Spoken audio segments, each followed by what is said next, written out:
फागुन बातू मान हो मारी पिचकारी उत भरती है राग हो साखी चढ़ गईले बारा देखा फागुन बातू मान हो मारी पिचकारी उत भरती है राग हो दिल बहाना उनका दुखाएंगे अपना लवर जी को घर बुलाएंगे उनके संग ही होलियां मनाएंगे अपना लवर जी को घर बुलाएंगे उनके संग ही होलियां मनाएंगे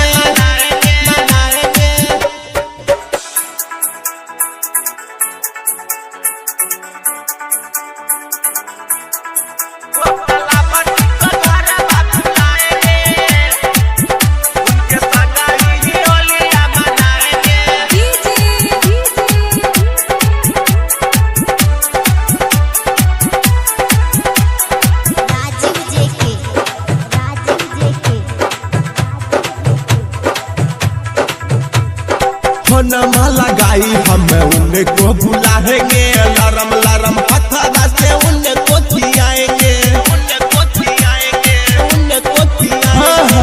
नमा लगाई हम उनको बुलाएंगे लरम लरम पत्थर से उनको खियाएंगे गरम गरम पुआ पूरी उनको खियाएंगे रंग बाया दोनों भींग जाएंगे यही होलिया में जश्न मनाएंगे अपना लवर जी को घर बुलाएंगे उनके संग ही होलियां मनाएंगे अपना लवर जी को घर बुलाएंगे उनके संग ही होलियां मनाएंगे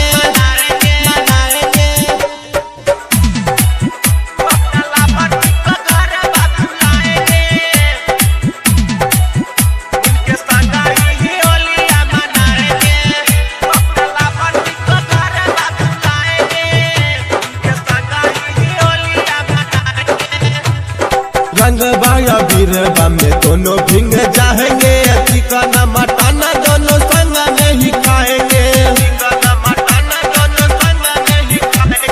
रंग बाया बीरबा में दोनों भिंग जाएंगे चिकन मटन दोनों संग में ही खाएंगे छोटू सरकार के घर बुलाएंगे अभिमन्यु दीवाना के रंगवा लगाएंगे